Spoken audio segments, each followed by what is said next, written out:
ಶ್ರೀ ಗುರುಭ್ಯೋ ನಮಃ. ಆಪಾದಮೌಲಿಪರ್ಯಂತಂ ಗುರುಣಾಂ ಆಕೃತಿಂ ಸ್ಮರೇತ್ ತೇನ ವಿಘ್ನಾಃ ಪ್ರಣಶ್ಯಂತಿ ಸಿದ್ಧ್ಯಂತಿ ಚ ಮನೋರಥಾಃ.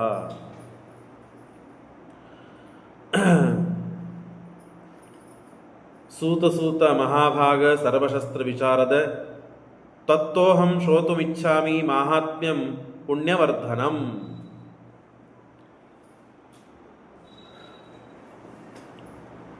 ಮೊದಲಿಗೆ ದೇವರಿಗೆ ನಮಸ್ಕಾರ ಮಾಡ್ತಾರೆ. ಪ್ರಾರಂಭ ಮಾಡೋಕ್ಕಿಂತ ಮುಂಚೆ ಬ್ರಹ್ಮರುದ್ರಾದಿ ವಂದ್ಯಂತ್ವಾಂ ಭಜೆ ವೆಂಕಟನಾಯಕಂ ನಿವಾರಯಸ್ವಾನಿಷ್ಟಾನಿ ಸಾಧಯೇಷ್ಟಾನಿ ಮಾಧವ. ಸ್ವಸ್ತ್ಯಸ್ತು ಅಶೇಷತಾಂ ಸನ್ಮಂಗಲಾನಿ ಸಂಭವಂತು. ಸಮ್ಯಕ್ ಶ್ಲೋಕೈಕಶ್ರವಣಪಠನ ಮಾತ್ರೇಣ ವಕ್ತುಶ್ಚ ಶ್ರೋತॄಣಾಂ ನಿಖಿಲ ಕಲಿಕೃತ ಕಲ್ಮಶಾಪನೋತನ ಪಟುತರೆ ಧರ್ಮಾದ್ಯಖಿಲ ಪುರುಷಾರ್ಥ ಸಾಧನೀಭೂತೆ ಭವಿಷ್ಯೋತ್ತರ ಪುರಾಣಾಂತರ್ಗತೆ ವೆಂಕಟೇಶ ಮಹಾತ್ಮೆ ಅದ್ಯ ಕಥಾ ಪ್ರಾರಂಭ. ಬ್ರಹ್ಮರುದ್ರಾದಿಗಳಿಂದ ವಂದ್ಯನಾದ ಮತ್ತು ಅವರಿಂದ ಪೂಜಿತನಾದ ಎಲ್ಲ ವಿಧವಾದ ಆಪತ್ತನ್ನು ಪರಿಹಾರ ಮಾಡುವ ಸಕಲ ವಿಧವಾದ ಇಷ್ಟಾರ್ಥಗಳನ್ನು ಕೊಡುವಂತಹ ಆ ದೇವರನ್ನು ನಮಸ್ಕಾರ ಮಾಡಿ ಈ ಗ್ರಂಥವನ್ನು ಪ್ರಾರಂಭ ಮಾಡ್ತಾ ಇದ್ದಾರೆ.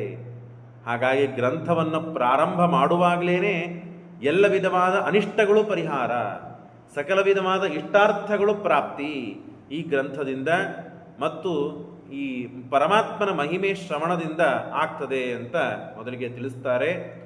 ಸೂತ ಮಹಾಭಾಗ ಸರ್ವಶಸ್ತ್ರ ವಿಚಾರದ ಎಲ್ಲ ಶಾಸ್ತ್ರಗಳನ್ನು ತಿಳಿದು ಕೇಳಿ ನೀವು ಮಹಾ ಜ್ಞಾನಿಗಳು ಅಂತಾಗಿದ್ದೀರಿ. ತತ್ತೋಹಂ ಶ್ರೋತುಮಿಚ್ಛಾಮಿ ಮಾಹಾತ್ಮ್ಯಂ ಪುಣ್ಯವರ್ಧನಂ.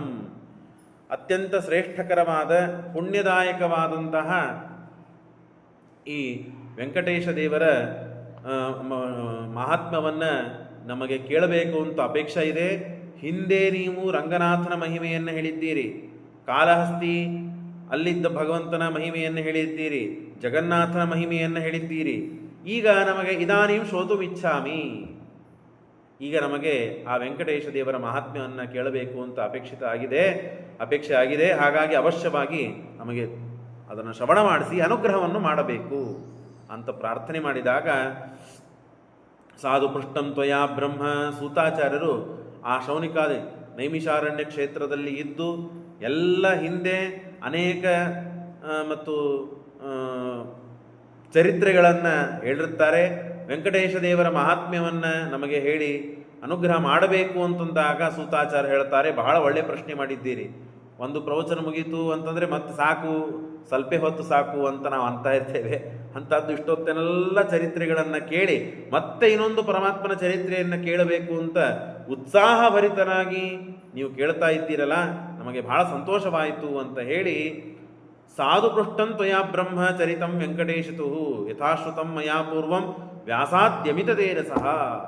ವೇದವ್ಯಾಸದೇವರೇ ಮೊದಲಾದಂತಹ ವೇದವ್ಯಾಸದೇವರು ಏನು ನಮಗೆ ಹೇಳಿ ಶ್ರವಣ ಮಾಡಿಸಿದ್ದಾರೋ ಆ ಮಹಿಮೆಯನ್ನು ನಾನು ನಿಮಗೆ ಎಲ್ಲ ಶೌನಿಕಾದಿ ಋಷಿಗಳು ಮಹಾಮಹಾ ಋಷಿಗಳಿರ್ತಾರೆ, ಅವರಿಗೆಲ್ಲ ಸೂತಾಚಾರ್ಯ ಹೇಳ್ತಾರೆ, ನಾನು ವೇದವ್ಯಾಸದೇವರಿಂದ ಏನು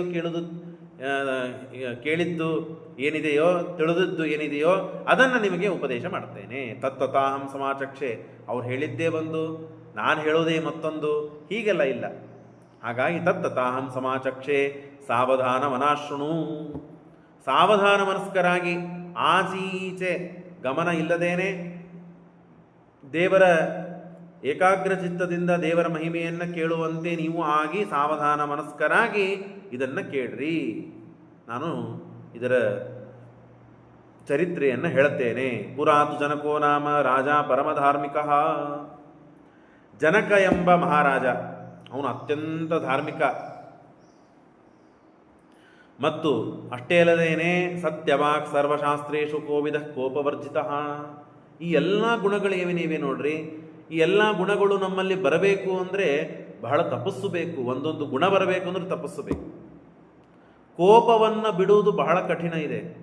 ಕೋಪ ಬಿಡ್ರಿ ಅಂತ ಹೇಳೋದು ಬಹಳ ಸರಳ ಇದೆ.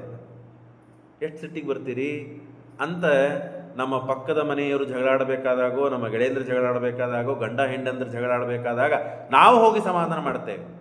ಮರುದಿವಸ ನಾವೇ ಜಗಳಾಡ್ತಾ ಇರ್ತೇವೆ. ಎಷ್ಟು ಸಿಟ್ಟು ಮಾಡ್ಕೋತೀರಿ? ಸಿಟ್ಟು ಮಾಡ್ಕೋಬೇಡ್ರಿ, ಒಳ್ಳೇದಲ್ಲ, ರಕ್ತ ಸುಡುತ್ತದೆ, ಬಿ ಪಿ ಶುಗರ್ ಹೆಚ್ಚಾಗ್ತದೆ, ಕಮ್ಮಿ ಆಗ್ತದೆ, ಹಾಗೆ ಹೀಗೆಲ್ಲ ನಾವೇ ಹೇಳ್ತೇವೆ. ಆದರೆ ನಮಗೆ ಆಗದೇ ಇದ್ದ ಮಾತುಗಳು, ಆಗದೇ ಇದ್ದ ಪ್ರಸಂಗಗಳು, ನಡಿಬಾರದ ಘಟನೆಗಳು ನಡೆದು ಬಿಡುತ್ತು ಅಂತಂದರೆ ನಾವೇ ಸಿಟ್ಟಾಗ್ತೇವೆ. ಮರುದಿವಸ, ಹಿಂದಿನ ದಿವಸ ಯಾರಿಗೆ ನಾವು ಸಮಾಧಾನ ಮಾಡಿರ್ತೇವಲ್ಲ, ಮರುದಿವಸ ಅವರೇ ಬಂದು ನಮಗೆ ಸಮಾಧಾನ ಮಾಡ್ತಾರೆ. ಹಾಗಾಗಿ ಕೋಪ ಬಿಡುವಂತ ಹೇಳುವುದು ಬಹಳ ಸರಳ, ಆದರೆ ಕೋಪವನ್ನು ಬಿಟ್ಟು ತೋರಿಸುವುದು ಅದೊಂದು ದೊಡ್ಡ ತಪಸ್ಸು. ಈಗಿನ ವಿರಾಜಮಾನರಾದ ಸತ್ಯಾತ್ಮ ತೀರ್ಥರು ಹಿಂದೆ ಇದ್ದು ಕೈಯನ್ನು ವರದ ಹಸ್ತ ಮಾಡ್ತಾ ಇದ್ದಾರಲ್ಲ, ಎಂದೂ ಸಿಟ್ಟಿಗೆ ಬಂದಿದ್ದು ನೋಡಿ ಅಲ್ಲಿ ಜಗತ್ತಿನಲ್ಲಿ. ಎಂದು ಯಾರ ಮೇಲೆ ಸಿಟ್ಟಿಗೆ ಬರ್ತಾರೆ? ಬರುವುದೇ ಇಲ್ಲ. ಹಾಗೆ ಮಹಾತ್ಮರಾಗ್ತಾರೆ ಅವರು. ಸಿಟ್ಟು ಬಿಟ್ಟವರು ಬಹಳ ದೊಡ್ಡ ವ್ಯಕ್ತಿತ್ವ ಪಡಿತಾರೆ. ಸಿಟ್ಟು ಎಲ್ಲವನ್ನ ಹಾಳು ಮಾಡೋಗಿತ್ತದೆ. ಹಾಗಾಗಿ ಮೊಟ್ಟ ಮೊದಲಿಗೆ ಹೇಳುವುದು ಯಾವುದು? ಕೋಪವರ್ಜಿತ. ಆ ಜನಕರಾಜ ಕೋಪವನ್ನು ಬಿಟ್ಟಿದ್ದ. ಕೋವಿದ, ಸಕಲ ಶಾಸ್ತ್ರಗಳಲ್ಲಿ ನಿಪುಣನಾದ, ನಿಷ್ಣಾತನಾಗಿದ್ದ. ಸತ್ಯವಾಗ್, ಎಲ್ಲದಕ್ಕಿಂತ ಹೆಚ್ಚು ಸತ್ಯ ಮಾತನಾಡ್ತಾ ಇದ್ದ. ಸತ್ಯ ಮಾತನಾಡುವುದು ಬಹಳ ತುಂಬ ಕಠಿಣ, ಕೋಪ ಬಿಡುವುದು ಬಹಳ ಕಠಿಣ. ಎಲ್ಲ ಶಾಸ್ತ್ರಗಳಲ್ಲಿ ನಿಷ್ಣಾತನಾಗುವುದು ತುಂಬ ಕಠಿಣ. ಶಾಸ್ತ್ರ, ಧರ್ಮ, ಕರ್ಮ, ಪುರಾಣ, ಇತಿಹಾಸ ಇದೆಲ್ಲ ಮುಂದಿನ ಮಾತು. ಮೊಟ್ಟ ಮೊದಲಿಗೆ ನಡಿಬೇಕಾದದ್ದು ಜೀವನದಲ್ಲಿ ಸತ್ಯ ಮಾತನಾಡುವುದು, ಕೋಪ ಬಿಡುವುದು, ಇದೆಲ್ಲ ಬಹಳ ಕಠಿಣವಾದಂತಹ ಕೆಲಸ. ಅದನ್ನು ವಾಸುದೇವ ಪ್ರಸಾದಸ್ಯ, ದೇವರ ಅನುಗ್ರಹದಿಂದ ಇದನ್ನು ಸಂಪಾದಿಸಲು ಸಾಧ್ಯ. ದೇವರ ಅನುಗ್ರಹ ಮಾಡಿದ ಅಂತಾದರೆ ಇದನ್ನು ಸಂಪಾದನೆ ಮಾಡಲಿಕ್ಕೆ ಸಾಧ್ಯ ಇದೆ. ಹಾಗಾಗಿ ವಾಸುದೇವ ಪ್ರಸಾದಸ್ಯ ಮುಖ್ಯ ಪಾತ್ರೋ ಅಭುನೃಪ ನಿರ್ಮಮೋ ನಿತ್ಯ ತೃಪ್ತಿಶ್ಚ. ಅವನಿಗೆ ಮಾತ್ಸರ್ಯನೇ ಇದ್ದಿದ್ದಿಲ್ಲ. ಇನ್ನೊಬ್ಬರು ಬೆಳೆದರು, ಶ್ರೀಮಂತರಾದರು, ಕೀರ್ತಿವಂತರಾದರು, ನಮ್ಮ ಜೊತೆಗೆ ಇದ್ದವರೇ ಸಣ್ಣವರಿದ್ದಾಗ ಕದಾಚಿತ್ ನಾವು ಅವ್ರಿಗಿಂತ ಬುದ್ಧಿವಂತರಿರ್ತೇವೆ. ಸ್ಕೂಲ್ನಲ್ಲಿ, ಕಾಲೇಜ್ನಲ್ಲಿ ಅಥವಾ ತಾವು ಅಭ್ಯಾಸ ಮಾಡುವ ಸಂದರ್ಭದಲ್ಲಿ ಆ ವ್ಯಕ್ತಿಗಿಂತ ನಾವು ಭಾಳ ಬುದ್ಧಿವಂತರಾಗಿರ್ತೇವೆ. ದೈವವಶಾತ್ ಏನೋ ಬಿಸ್ನೆಸ್ ತೆಗೆದ, ನಮಗಿಂತ ಭಾಳ ಶ್ರೀಮಂತನಾಗ್ತಾನೆ, ನಮಗಿಂತ ಭಾಳ ಕೀರ್ತಿವಂತನಾಗ್ತಾನೆ, ಎಲ್ಲ ಕಡೆಗೆ ಒಂದು ಫೋಟೋ ಬರ್ತದೆ. ಆದರೆ ನಾವು ಭಾಳ ಬುದ್ಧಿವಂತರಾಗಿಯೂ ನಮ್ದು ಏನಾಗೋದಿಲ್ಲ. ಆಗ ಸಹಜವಾಗಿ ಮಾತ್ಸರಿ ಬರ್ತದೆ. ಅದೆಲ್ಲ ಗೊತ್ತದ ನಮಗೆ. ಸ್ಕೂಲ್ದಾಗಿದ್ದಾಗ ಏನು ಮಾರ್ಕ್ಸ್ ತಗೋತಿದ್ದ ನಮಗೆಲ್ಲ ಗೊತ್ತಿದೆ ಅಂತ ನಾವು ಹೇಳಿ ಅವನನ್ನು ಜಾಡಿಸಿಬಿಡ್ತೇವೆ. ಇತ್ಯಾದಿ ಇತ್ಯಾದಿಯಾಗಿ. ಯಾಕೆ? ಮನುಷ್ಯನಲ್ಲಿ ಎಲ್ಲ ಮತ್ತು ಪಾಂಚಭೌತಿಕ ದೇಹ ಎಲ್ಲರಲ್ಲಿ ಇರ್ತದೆ. ಸ್ವಲ್ಪ ಹೆಚ್ಚು ಸ್ವಲ್ಪ ಕಮ್ಮಿ ಇರ್ತದೆ. ಅದನ್ನು ಒತ್ತಿ ಹಿಡಿದು ತಡೆದು ಅದನ್ನು ನಮಗೆ ಆದ ದುಃಖವನ್ನು ತೋರಿಸಿದಂತೆ ಮಾಡಿ ಸಂತೋಷವನ್ನು ಪಡಬೇಕು. ಇದೇ ದೊಡ್ಡ ತಪಸ್ಸು. ಎಲ್ಲ ಒಂದೊಂದೊಂದೊಂದು ತಪಸ್ಸನ್ನು ಹೇಳ್ತಾ ಇದ್ದಾರೆ ಶಾಸ್ತ್ರಕಾರರು. ಶಾಸ್ತ್ರದಲ್ಲಿ ನಾವು ಶ್ರವಣ ಮಾಡೋದೇ. ನಮಗೆ ವೆಂಕಟೇಶ ದೇವರ ಮಹಾತ್ಮೆ ಗೊತ್ತಿದೆ. ಕಳೆದ ಬಾರಿ ಹಿಂದಿನ ದಿವಸ ನಾವು ಏನು ಅಡಿಗೆ ರುಚಿ ರುಚಿಯಾಗಿ ಊಟ ಮಾಡಿದ್ವೋ ಮರುದಿವಸ ಅಷ್ಟು ರುಚಿ ರುಚಿ ಊಟ ಮಾಡಬಾರದು ಅಂತ ಹೇಳ್ತದೆ ಶಾಸ್ತ್ರ. ಸಾಧ್ಯವಾದಷ್ಟು ನಾವು ಭೋಗದಲ್ಲಿ ಆಸಕ್ತಿ ಕಮ್ಮಿ ಮಾಡಬೇಕು. ಚಟ್ನಿಗೆ ಉಪ್ಪು ಕಮ್ಮಿ ಹಾಕೊಂಡು ತಿನ್ನಬೇಕು. ಕಮ್ಮಿ ಆಗಿತ್ತು ಅಂದ್ರೆ ಬೈತೇವೆ ನಾವು. ಪಲ್ಯ ಖಾರ ಆಯಿತು ಅಂದ್ರೆ ಬೈತೇವೆ. ಆಯಿತು, ಇವತ್ತೊಂದು ದಿವಸ ಹೀಗಾಗಿದೆ, ದೇವರು ಹಾಗೆ ತಿಂದಿನಲ್ಲ, ಏನಾರು ಅಂದಿದ್ದಾನ ನಮಗೆ? ನೈವೇದ್ಯ ಮಾಡಿದಾಗ, ದೇವರಿಗೆ ನೈವೇದ್ಯ ಮಾಡಿದಾಗ, ಇವತ್ತು ನವರಾತ್ರಿ, ದೇವರಿಗೆ ವಿಶೇಷವಾಗಿ ಎಲ್ಲರೂ ಮನೆಯಲ್ಲಿ ಪೂಜೆ ಮಾಡಿ ದೇವರಿಗೆ ನೈವೇದ್ಯ ಮಾಡಿರ್ತೇವೆ. ದೇವರು ಅದನ್ನೇ ಊಟ ಮಾಡಿರ್ತಾನೆ. ಅಂದಮೇಲೆ ಅವನು ಏನಾದ್ರು ಖಾರಿದೆ, ಉಪ್ಪಿದೆ, ಹುಳಿದೆ, ಕಮ್ಮಿ ಇದೆ ಅಂತ ಹೇಳಿದ್ನ? ಇಲ್ಲ. ಅಂದಮೇಲೆ ನಾವು ಹಾಗೆ ತಿನ್ನಬೇಕು. ಸತ್ಯ ಹೋದರು ಹೀಗೆ ಮಾಡಿದರು. ದೇವರಿಗೆ ನಾನು ವಿಷವಾದ ಅಡಿಗೆಯನ್ನು ನೈವೇದ್ಯ ಮಾಡಿದ್ದೇನೆ ಅಂತಂದ ಮೇಲೆ ವಿಷ ಇದೆ ಅಂತ ಗೊತ್ತಾದ ಮೇಲೂ ಹಾಗೆ ತಿಂದ್ರಂತೆ. ಯಾಕೆ? ದೇವರಿಗೆ ನಾನು ಹಾಗೆ ನೈವೇದ್ಯ ಮಾಡಿದ್ದೇನೆ, ದೇವರು ಹಾಗೆ ತಿಂದಿದ್ದಾನೆ. ದೇವರು ಬದುಕಿಸ್ಬೇಕು ಅಂತ ಇಚ್ಛಾ ಇದ್ದರೆ ಬದುಕಿಸ್ತಾನೆ ನನ್ನ, ಇಲ್ಲ ಅಂದರೆ ಸಾಯಿಸ್ತಾನೆ. ಈ ವಿಶ್ವಾಸ ಭಕ್ತಿ ದೇವರುಗಳಲ್ಲಿ ಇದ್ದಾಗ ಆ ವಿರಕ್ತಿ ಬರಬೇಕು ಮನುಷ್ಯನಿಗೆ. ಅದೆಲ್ಲ ತಿಳಿಸ್ತಾರೆ. ನಿರ್ಮಮೋ ನಿತ್ಯ ತೃಪ್ತಿಶ್ಚ. ಏನು ಬಂದಿದೆ ಅದರಲ್ಲಿ ಆರಾಮಾಗಿರ್ಬೇಕು. ಇವತ್ತೇನು ಸಿಕ್ಕಿದೆ, ಊಟ ಮಾಡಿದ್ದೇನೆ, ನನಗಿಂತ ಹೆಚ್ಚು ಊಟ ಮಾಡಿದವರು, ಸುಖವಾಗಿ ಊಟ ಮಾಡಿದವರು ಇದ್ದವರು, ಅವರು ಹಾಗಿರಲಿ, ನಾನು ಹೀಗಿರ್ತೇನೆ, ದೇವರು ನನಗೆ ಅದು ಕೊಡ್ತಾನೆ ಮುಂದೆ, ನಾಳೆ. ಇವತ್ತು ಕೊಟ್ಟಿಲ್ಲ, ನಾಳೆ ಕೊಡಬಾರ್ದು ಅಂತ ಇಲ್ಲಿದೆ. ಹಾಗಾಗಿ ಏನು ನಮಗೆ ಸಿಗ್ತದೋ ಅದರಲ್ಲಿ ತೃಪ್ತನಾಗಬೇಕು ಮನುಷ್ಯ. ತೃಪ್ತನಾದ ಅಂತಾದರೆ ಅವನಷ್ಟು ಸುಖ ಪುರುಷ ಜಗತ್ತಿನಲ್ಲಿ ಇನ್ಯಾರೂ ಇರೋದಿಲ್ಲ. ಹಾಗಾಗಿ ನಿತ್ಯ ತೃಪ್ತಿಶ್ಚ. ನಿರಹಂಕಾರ ಆತ್ಮವಿತ. ಮನುಷ್ಯನಿಗೆ ಎಲ್ಲದಕ್ಕಿಂತ ದೊಡ್ಡದು ದುರ್ದೈವ ಏನು ಅಂತಂದರೆ, ಸ್ವಲ್ಪ ಹೆಚ್ಚು ಕಮ್ಮಿ ಆಯಿತು ಮನುಷ್ಯನಿಗೆ ಅಂತಂದರೆ ಅಹಂಕಾರ ಬಂದೇ ಬಿಡುತ್ತದೆ. ನನ್ನಷ್ಟು ಜಪ ಮಾಡ್ತೀರಿ ನೀವು, ನನ್ನಷ್ಟು ಪೂಜೆ ಮಾಡ್ತೀರಿ, ನನ್ನಷ್ಟು ಪಾಠ ಕೇಳ್ತೀರಿ, ಶುರು ಆಗೇ ಬಿಡ್ತದೆ ಮನುಷ್ಯನಿಗೆ. ಮಾಡದೇ ಇದ್ದವರನ್ನು ನೋಡಿ ಮಾಡುವ ವ್ಯಕ್ತಿಗೆ ಅನಿಸೇ ಬಿಡುತ್ತದೆ. ಹಾಗೆ ಆಗದೇ ಇದ್ದಂತೆ ದೇವರು ನಮ್ಮನ್ನು ಕಾಯಬೇಕು ಅಂತಾದರೆ ದೇವರಲ್ಲಿ ನಾವು ಅಷ್ಟು ನಿಷ್ಣಾತರಾಗಬೇಕು, ನಿಷ್ಠಾ ಇರಬೇಕು, ಶರಣಾಗತಿಯನ್ನು ಹೊಂದಬೇಕು. ಅಂದಾಗಲೇನೆ ನಮಗೆ ಬೇರೆ ಕಡೆಗೆ ಗಮನ ಬರುವುದಿಲ್ಲ. ಇಲ್ಲದೇ ಇದ್ದರೆ ಮನುಷ್ಯನ ಸ್ವಭಾವ ಅದು ತೋರೇ ಬಿಡುತ್ತದೆ ಹೊರಗೆ. ಸ್ವಲ್ಪ ಶ್ರೀಮಂತನಾದ ಅಂತಾದರೆ ಬಡವನನ್ನು ನೋಡಿ ಅಹಂಕಾರ ಪಟ್ಟೇ ಬಿಡ್ತಾನೆ. ಬುದ್ಧಿವಂತನಾದವನು ಎಷ್ಟು ಅಹಂಕಾರ ಪಡ್ತೀಯೋ ಬುದ್ಧಿವಂತನಾದವನು ನೀನು ಅಂತ ಕೇಳಿದರೆ, ನಿನಗೆ ಬುದ್ಧಿ ಇಲ್ಲ ಅಹಂಕಾರ ಪಡ್ತೀವಿ, ನಾ ಬುದ್ಧಿ ಆದವನು ಯಾಕೆ ಅಹಂಕಾರ ಪಡಬಾರ್ದು ಅಂತ ಕೇಳ್ತಾನೆ ಮನುಷ್ಯ. ಮೊನ್ನೆ ಯಾರೋ ಹೇಳ್ತಾ ಇದ್ರು, ಬಡವನಾದವರು ನೀವು ಇಷ್ಟೆಲ್ಲ ದರಿದ್ರರಿದ್ದೀರಿ, ಬಡವರಿದ್ದೀರಿ, ಬಡವರಾದವರೇ ಅಹಂಕಾರ ಪಡ್ತೀರಿ ಅಂದಮೇಲೆ ನಾನು ಶ್ರೀಮಂತನಾಗಿ ಯಾಕೆ ಅಹಂಕಾರ ಪಡಬಾರದು, ಅದನ್ನು ಹೇಳುವ ಅಧಿಕಾರ ನಿಮಗ್ಯಾಕಿದೆ ಅಂತ ಕೇಳ್ತಾರೆ.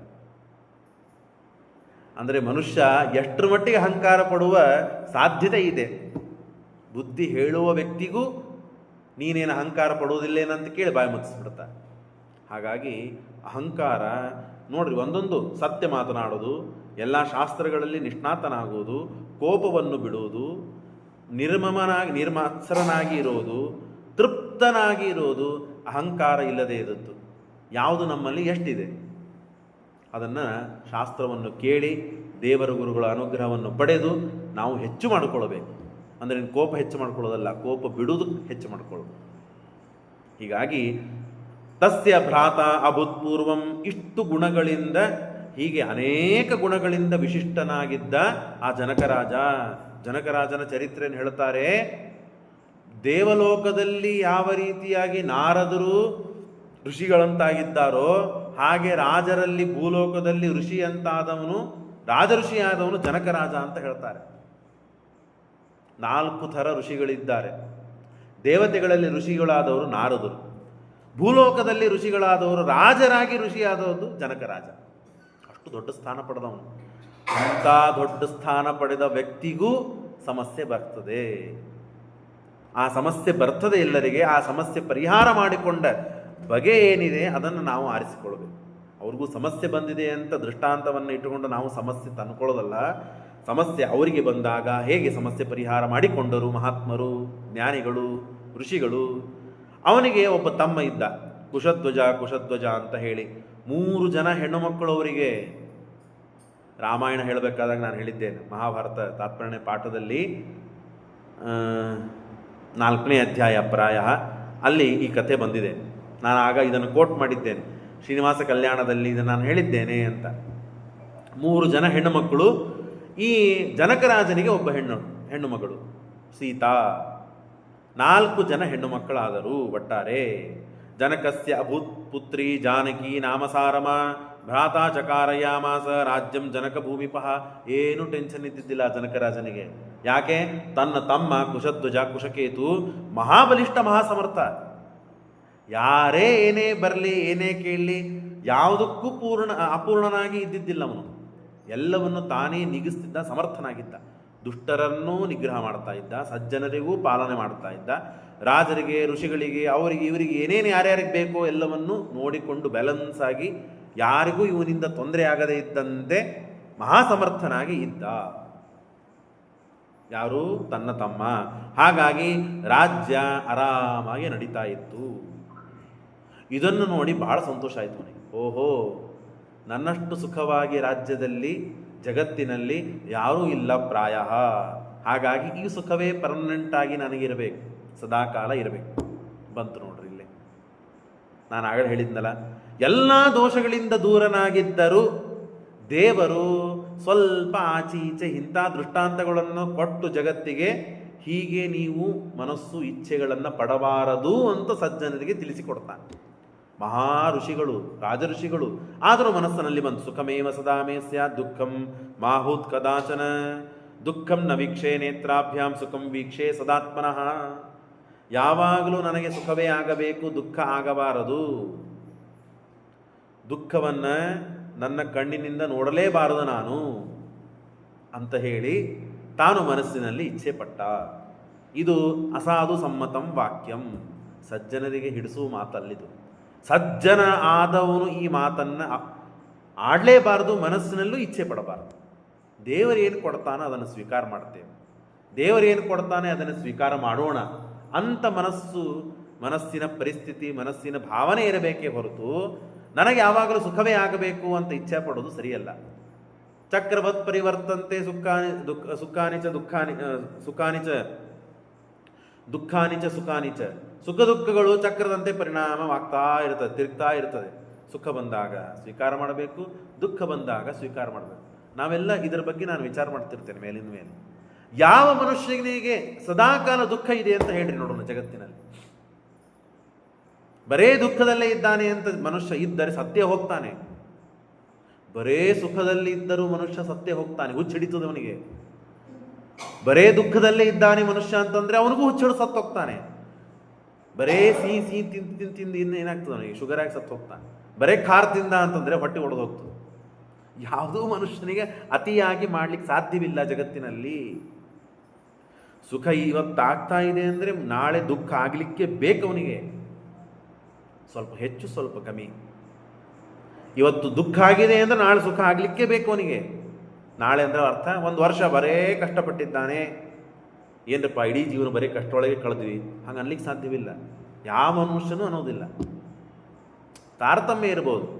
₹1,00,00,000 ಒಬ್ಬನು ಇಟ್ಕೊಂಡಿರ್ಬೋದು, ಇಡೀ ಜೀವನದಲ್ಲಿ ಒಬ್ಬ 10 ಕೋಟಿ ಇಟ್ಕೊಂಡಿರ್ಬೋದು. ಸುಖದಲ್ಲಿ ತಾರತಮ್ಯ ಇದೆ, ಆದರೆ ಸುಖನೇ ಇದೆ ಅಂತೂ ಇಲ್ಲ, ದುಃಖನೇ ಇದೆ ಅಂತ ಇಲ್ಲ. ಎರಡೂ ತಿರುಗ್ತಾ ಇರ್ತದೆ. ಅದನ್ನು ಅನುಭವಿಸಿ ಭೋಗಿಸಿ, ದೇವರ ಅನುಗ್ರಹದಿಂದ ದುಃಖವಾಗಿದೆ, ದೇವರ ಅನುಗ್ರಹದಿಂದ ಸುಖವಾಗಿದೆ ಅಂತೆ ಮನುಷ್ಯ ತಾನು ಯಾವಾಗಲೂ ಚಿಂತಿಸಬೇಕು, ತಾನು ವಿಚಾರ ಮಾಡಬೇಕೆ ಹೊರತು ಇವನು ಸುಖದಿಂದೇ ಇರ್ತೇನೆ ಅಂತನ್ನೋದು ಸಜ್ಜನರಿಗೆ ಹಿತವಾದ ಮಾತಲ್ಲಿದು.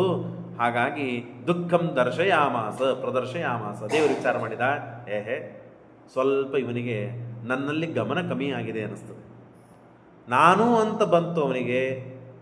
ದೇವರು ವಿಚಾರ ಮಾಡಿದ, ಅವನು ಅದನ್ನು ಮನಸ್ಸಿನಲ್ಲಿ ಸ್ವಲ್ಪ ತೆಗೆದು ಹಾಕಬೇಕು. ನನ್ನ ಭಕ್ತ ಇವನು, ನನ್ನ ಶಿಷ್ಯ ಇವನು. ಹಾಗಾಗಿ ಸಜ್ಜನನಾದವನಿಗೆ ಈ ಭಾವನೆ ಬರಬಾರ್ದು. ತಕ್ಷಣದಲ್ಲಿ ಇವನಿಗೆ ನಿರ್ಮಾಣೆ ಮಾಡಬೇಕು ಅಂತ ದೇವರ ಅನುಗ್ರಹ ಮಾಡ್ತಾನೆ. ನಾವೆಲ್ಲ ಭಾವಿಸಬೇಕು, ದೇವರು ನಮಗೇನಾದರೂ ದುಃಖ ಕೊಟ್ಟಿದ್ದಾನೆ ಅಂದರೆ ಒಳ್ಳೇದು ಮಾಡೋವನಿದ್ದಾನೆ. ಯಾಕೆ ಅಂದರೆ ದೇವರಲ್ಲಿ ಭಕ್ತಿ ಬರುವಂತೆ ದೇವರು ಮಾಡೋವನಿದ್ದಾನೆ. ಸುಖವಾಗಿ ಮತ್ತು ಕಾರದಲ್ಲಿ ಓಡಾಡ್ತಾ ಇದ್ದರೆ ದೇವರಲ್ಲಿ ಭಕ್ತಿ ಯಾಕೆ ಬರ್ತದೆ ಅವನಿಗೆ? ಪ್ರವಚನ ಯಾಕೆ ಬೇಕಂತಾನೆ, ಪಾಠ ಯಾಕೆ ಬೇಕಂತಾನೆ, ಬೇಡ ಅಂತಂತಾನೆ ಮನುಷ್ಯ. ಕಷ್ಟ ಇತ್ತು ಅಂದರೆ ದೇವರಲ್ಲಿ ಬರ್ತಾನೆ, ಗುರುಗಳಲ್ಲಿ ಬರ್ತಾನೆ, ಗುಡಿಗಳಿಗೆ ಹೋಗ್ತಾನೆ, ಸೇವಾ ತೀರ್ಥ ಪ್ರಸಾದಗಳು ಅಂತಂತಾನೆ, ನೈವೇದ್ಯ ವೈಷ್ಣದೇವ ಅಂತಂತಾನೆ. ಇದೆಲ್ಲ ಮಾಡೋದು ಯಾವಾಗ? ಕಷ್ಟ ಬಿದ್ದಾಗ. ಹಾಗಾಗಿ ಇವನಿಗೆ ಕಷ್ಟವನ್ನು ಸ್ವಲ್ಪ ತೋರಿಸ್ತೇನೆ, ದುಃಖವನ್ನು ತೋರಿಸ್ತೇನೆ ಅಂತ ಹೇಳಿ ಮೂಲೆ ಕುಟಾರ ಹಾಕಿಬಿಟ್ಟ ಪರಮಾತ್ಮ. ಯಾರ ಮೇಲೆ ಇಡೀ ರಾಜ್ಯವನ್ನು, ತನ್ನ ಸಂಸಾರದ ಭಾರವನ್ನು ಹಾಕಿ ಆರಾಮಾಗಿ ಸುಖವಾಗಿದ್ದ, ಇದೇ ಸುಖವ ನಿರಂತರ ಬೇಕು ಅಂತ ಅಪೇಕ್ಷಾ ಪಟ್ಟಿದ್ದನೋ ಆ ಕುಶಧ್ವಜನನ್ನೇ ದೇವರು ಕೊಂದು ಹಾಕಿಬಿಟ್ಟ. ಅಕಸ್ಮಾತ್ತಾಗಿ ಸತ್ತು ಹೋಗ್ಬಿಟ್ಟ. ಅವನಿಗೆ ಏನು ರೋಗ ಇಲ್ಲ, ಯಾರು ಇದು ಮಾಡಿಲ್ಲ, ಕೂತಲ್ಲಿ ಹೋಗ್ಬಿಟ್ಟ. ಹೀಗಾಗ್ತದೆ ಮನುಷ್ಯನಿಗೆ. ಕದಾಚಿತ್ ದೈವಯೋಗೇನ, ದೈವಯೋಗ, ದೈವಿಚ್ಛೆ. ದೇವರು ನಿರ್ಣಯ ಮಾಡಿದ್ದಾನೆ. ಕುಶಕೇತು ರಗಾನ್ಮೃತಿಂ, ಕುಶಕೇತು ತಾನು ಸತ್ತೇ ಹೋಗಿಬಿಟ್ಟಿದ್ದಾನೆ. ಹತೇನು ಜೇತ ತದ್ಭಾರ್ಯ ತೇನ ಸಾಕಮ್ಮ ಮಾರಚ. ಅವನು ಸತ್ತು ಕೂಡಲೇ ವಿಚಾರ ಮಾಡದೇನೆ ತನ್ನ ಹೆಂಡತಿ, ಅಂದರೆ ಆ ಸತ್ತ ಕುಶಧ್ವಜನ ಹೆಂಡತಿ ಸಹಭೋಗವನ್ನು ಮಾಡಿಬಿಟ್ಲು. 3 ಜನ ಹೆಣ್ಮಕ್ಳಿದ್ದಾರೆ, ಅವರು ಏನು ವಿಚಾರ ಮಾಡಲಿಲ್ಲ. ನಮ್ಮ ಪತಿಯ ತನ್ನ ಅಣ್ಣ ಇದ್ದಾನೆ, ಅವನು ನೋಡ್ಕೊಳ್ತಾನೆ ಎಲ್ಲ. ಸಣ್ಣ ಕೂಸುಗಳು ಏನಿಲ್ಲ, ಇವರು ದೊಡ್ಡವರಾಗಿದ್ದಾರೆ, ಮದುವೆ ಮಾಡಿಬಿಟ್ರೆ ಮುಗೀತು ಅಷ್ಟಂಥೇಳಿ ತಾನು ಸಹಭೋಗವನ್ನು ಮಾಡಿಬಿಟ್ಟಿದ್ದಾಳೆ, ಸಹಗಮನವನ್ನು ಮಾಡಿದ್ದಾಳೆ. ಹಿಂದಿನ ಕಾಲದಲ್ಲಿ ಆ ಪದ್ಧತಿ ಇತ್ತು. ಸಹಗಮನ ಮಾಡಿದ್ದಕ್ಕೆ ರಾಜ ಬಹಳ ದುಃಖಪಟ್ಟ. ಎಷ್ಟು ದುಃಖಪಟ್ಟ ಅಂದರೆ ಎಷ್ಟು ಸುಖವನ್ನು ಪಟ್ಟಿದ್ದನೋ ಅದರ 2 ಪಟ್ಟು ದುಃಖಪಟ್ಟ. 3 ಜನ, 4 ಜನ ಹೆಣ್ಣು ಮಕ್ಕಳಿದ್ದಾರೆ. 4 ಜನ ಹೆಣ್ಣು ಮಕ್ಕಳಿದ್ದಾರೆ. ಅವರನ್ನು ಯಾವಾಗ ದುಷ್ಟರು ಬಂದು ಅಪಹಾರ ಮಾಡಿಕೊಂಡು ಹೋಗ್ತಾರೋ ಗೊತ್ತಿಲ್ಲ. ಇಷ್ಟು ದಿನ ನಾನು ವೃದ್ಧ, 80,000 ವರ್ಷವಾಗಿದೆ ನನಗೆ. ಆಗಿನ ಕಾಲದಲ್ಲಿ 1,00,000 ವರ್ಷ ಬದುಕ್ತಾ ಇದ್ರು. 80 ವರ್ಷ ಸಾಹಸ್ರಂ ಸಂಪ್ರಾಪ್ತಂ ಮಮ ಭಾಮಿನಿ. ಮುದುಕ ನಾನು. ಈಗ ಸಾಯ್ತನೋ ಆಗ ಸಾಯ್ತನೋ ಗೊತ್ತಿಲ್ಲ. ನಾನು ಅಷ್ಟು ವರ್ಷ ಇದ್ದ ನನಗೆ ಯಾವಾಗ ಬಂದು ಮತ್ತು ಏತಾವತ್ ಕಾಲ ಪರ್ಯಂತ ಅನ್ನೋದೃಶೋ ದುಃಖ ಸಂಚಯ. ಈ ಎಲ್ಲ ದುಷ್ಟರು ಬಂದು ಅಪಹಾರ ಮಾಡಿಕೊಂಡು ಹೋಗ್ತಾರೆ. ರಾವಣ, ಇಂದ್ರಜಿತ ಇವರೇ ಮೊದಲಾದವರೆಲ್ಲ ಇದ್ದಾರೆ. ಹಾಗಾಗಿ ಏನು ಮಾಡ್ಬೇಕು ನಾನು? ಇತಿ ಸಂಚಿತ್ಯ ಮನಸ್ಸಿ ವಾರಂ ವಾರಂ ಮಹೀಪತಿ ಚಕಾರ ಪ್ರೇತಕರ್ಮಾಣಿ. ಆಗ ಅವನೆಲ್ಲ ಪ್ರೇತಕರ್ಮಗಳನ್ನೆಲ್ಲ ಮುಗಿಸ್ತಾನೆ. ಮುಗಿಸಿ ಇವ್ರನ್ನ ನೋಡ್ತಾನೆ, ಅಳ್ತಾನೆ. ತಂದೆ ತಾಯಿಗಳಿಲ್ಲದೆ ಇದ್ದ ಮಕ್ಕಳನ್ನು ನಾನು ನೋಡಿ ಹೇಗೆ ಸಹನೆ ಮಾಡಿಕೊಳ್ಳಿ, ಅವರು ಅಳುವುದನ್ನು ನೋಡಿ ನಾನು ಹೇಗೆ ಸಹನೆ ಮಾಡಿಕೊಳ್ಳಿ ಅಂತ ಹೇಳಿ ಪಾಪ ಬಹಳ ಕಷ್ಟದಿಂದ ಒದ್ದಾಡ್ತಾ ಇದ್ದಾನೆ. ಭೋಪುತ್ರ ಬಾಲಭಾವೇತು ಮಾತೃಹೀನಾಶ್ಚ ಕರ್ಷಿತಾ. ತಂದೆ ತಾಯಿಗಳಿಲ್ಲದೇನೆ ಸರಿಗೆ ಹೋಗ್ತಾ ಇದ್ದೇನೆ. ಎಷ್ಟೇ ನಮ್ಮವರು ಅಂತಿರಲಿ, ಮಕ್ಕಳಿಗೆ ತಂದೆ ತಾಯಿಗಳು ಇದ್ದಷ್ಟು ಅಭದ್ರ ಕವಚ ಇನ್ಯಾರೂ ಆಗಲಿ ಸಾಧ್ಯ ಇಲ್ಲ. ಹಸಿವೆ ಆಯಿತು ಅಂದರೆ ತಾಯಿಗೆ ಹೋಗಿ ಕೇಳ್ತಾಳೆ. ಬೇರೆಯವ್ರಿಗೆ ಹೋಗಿ ಕೇಳಲಿಕ್ಕೆ, ತಮ್ಮದೇ ಮನೆ ಆಗಿರಲಿ ಬೇರೆಯವರಿದ್ದರೂ ಕೇಳಲಿಕ್ಕೆ ಆಗೋದಿಲ್ಲ. ಸ್ವಲ್ಪ ಏನೋ ಸಂಕೋಚ ಆಗ್ತದೆ. ಏನೇ ಇತ್ಯಾದಿಗಳು. ಕಥಂ ಪಶ್ಯಾಮಿ ನೇತ್ರಾಭ್ಯ ಮಾತೃಹೀನಶ್ಚ ಬಾಲವಾನ್. ಮಾತೃ ಇಲ್ಲದೆ ಇದ್ದ ಈ ಬಾಲಕರನ್ನು ಹೇಗೆ ನೋಡಲಿ? ಇತಿ ಚಿಂತಾ ಪರಸ್ಸೋಭೂತ್. ಅತಿ ದುಃಖಿತ ತ್ಯಕ್ತಾನ್ನ. ಯಾರು ಊಟ ಮಾಡ್ತಾ ಇಲ್ಲವರು, ತಂದೆ ತಾಯಿಗಳು ಸತ್ತು ಹೋಗಿದ್ದಾರೆ. ತಾನೂ ಊಟ ಬಿಟ್ಟ, ನಿದ್ರೆ ಬಿಟ್ಟ. ಬಹಳ ದುಃಖ ಆಯಿತು. ಯಾಕೆ ಹೀಗೆ ವಿಚಾರ ಮಾಡಿದ್ನೋ ಮಾರಾಯ ನಾನು, ದೇವರು ಇಷ್ಟು ಶಿಕ್ಷೆ ಕೊಡಬೇಕಾ ನನಗೆ ಅಂತ ದುಃಖದಿಂದ ಒದ್ದಾಡ್ತಾ ಇದ್ದಾನೆ. ಆಗ ಸಂಪ್ರಾಪ್ತೋ ದೈವಯೋಗೇನ ವಾಮದೇವಾನುಜೋ ಮುನಿ ಪ್ರಾಪ್ತಂ ಪುರೋಹಿತಂ ದೃಷ್ಟ ರಾಜ ಪೂಜಾಂ ಅಕಲ್ಪಯತ್.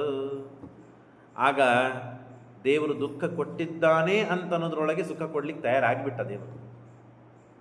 ಹಾಗಾಗಿ ದೈವಯೋಗದಿಂದ ಅವನು ಸತ್ತ. ಅದೇ ದೈವಯೋಗದಿಂದ, ದೈವ ಇಚ್ಛೆಯಿಂದ ಅವನನ್ನು ಉಪದೇಶ ಮಾಡುವಂಥ ಮಹಾಮುನಿ ವಾಮದೇವಾನುಜ, ವಾಮದೇವರ ಅನುಜನಾದ ಮತ್ತು ಗೌತಮರ ಪುತ್ರನಾದ ಶತಾನಂದ. ಅವನ ಹೆಸರೇ ಶತಾನಂದ. ಆನಂದ 1 2 ಕೊಟ್ಟು ಗೊತ್ತೇ ಇಲ್ಲ ಅವನಿಗೆ. ಶತ ಅಂದರೆ 100 ಆನಂದ ಕೊಟ್ಟೇ ಗೊತ್ತು. ಇವನಿಗೆ ಆದದ್ದು ಸ್ವಲ್ಪ ದುಃಖ, ಕೊಡಬೇಕಾದದ್ದ ಅಥವಾ ಕೊಡಲಿಕ್ಕೆ ಬಂದ ಆನಂದ 100 ಅಂತ ಸೂಚನೆ ಮಾಡೋದಕ್ಕಾಗಿ ಶತಾನಂದರನ್ನು ದೇವರು ಕಳಿಸಿದ.